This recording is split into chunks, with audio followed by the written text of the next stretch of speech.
అంతేకాదు ఇవాళ చూడండి 1వ తారీఖు వరద వచ్చింది అంటే శనివారం రాత్రి మన బుడమేరు దగ్గర నీరు వదిలితే వచ్చింది, మునిగిపోయింది. వారి లెక్క ప్రకారమే 46 మంది చనిపోయారు. 46 మంది మా కాదు చనిపోయింది, ఇంకా చాలా ఎక్కువ మంది చనిపోయారు, గల్లంత అయిపోయారు, వందల సంఖ్యలో చనిపోయారు.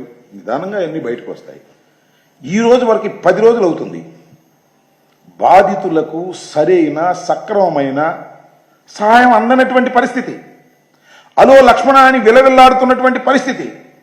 ఆ పరిస్థితి ఇంతవరకు సరిదిద్దలేకపోయారు. దుర్మార్గం అంటున్నా. ఇంత భయంకరమైనటువంటి పరిస్థితులు రాష్ట్రంలో ఎప్పుడు లేవు. అనేక ప్రమాదాలు జరిగాయి, అనేకమైన వరదలు వచ్చాయి, కానీ ప్రభుత్వ అడ్మినిస్ట్రేషన్ కంప్లీట్ ఫెయిల్ అయిపోయింది. చంద్రబాబు నాయుడు గారు చెప్తున్నారు ఆయన పెద్ద విజనరీ అట, అడ్మినిస్ట్రేటర్ అట. నేను మనవి చేస్తున్నా, చంద్రబాబు నాయుడు గారు అసలు విజనరీయే కాదు, అడ్మినిస్ట్రేటర్ అంతకంటే కాదు. కానీ ఆయన పేరు వచ్చింది. ఎందుకు పేరు వచ్చిందంటే ఆయనకున్న మంది మార్బలం, పత్రికా రంగం, మీడియా. చంద్రబాబు నాయుడు గారు విజనరీ, చంద్రబాబు నాయుడు గారు అడ్మినిస్ట్రేటర్. ఏం అడ్మినిస్ట్రేషన్ చెప్పండి, నాకు అర్థం కాల. ఏం విజనరీ నాకు చెప్పండి, అర్థం కాల. ఏమండి నేను తెలియగలుగుతాను. చంద్రబాబు నాయుడు గారు ఒకటి గుర్తుపెట్టుకోండి, వెలగనేరు లాకుల దగ్గర అది రెగ్యులేటర్, మరి లాకులు అంటే ఆయన కోపం వస్తుంది.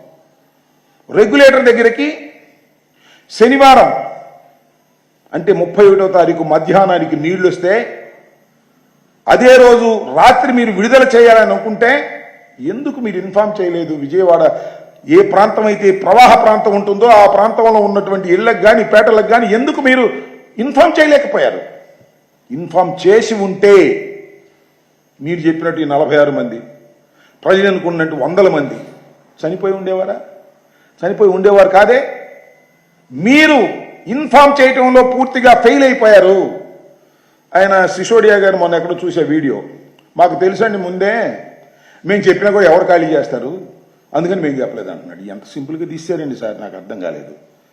పెద్ద అడ్మినిస్ట్రేటర్గా ఉన్నటువంటి ప్రభుత్వంలో సిసోడియా గారు ఇంత మాట అనేసరే, ఇన్ఫార్మ్ చేయటం అనేది మీ ధర్మం. నేను ఒక మాట చెప్తాను ఇక్కడ, నా ఫ్లైట్లో వెళ్ళే వాళ్ళకి అర్థమైంది. ఇప్పుడు నా ఫ్లైట్ ఎక్కినా సరే మీరు ఎమర్జెన్సీ డోర్ పక్కన ఉంటే ఎయిర్ హోస్టెస్ చెప్పింది, అయ్యా ప్రమాదం జరిగినప్పుడు ఎవాక్యువేషన్ జరిగేటప్పుడు ఈ విధంగా ఆపరేట్ చేయాలని చెప్తారు. నిజంగా ప్రమాదం జరిగిద్దా? జరగకపోయినా చెప్పడం వారి డ్యూటీ. ఎయిర్ హోస్టెస్ ఆ విధంగా చెప్పి ఎడ్యుకేట్ చేయడానికి ప్రయత్నం చేస్తాం. మనం ఒకసారి వింటాం, ఒకసారి వినం. జరిగిందంటే ప్రమాదం అని అనుకుంటాం మనం. అయినా చెప్పడం మానేస్తారా? మానేరుగా.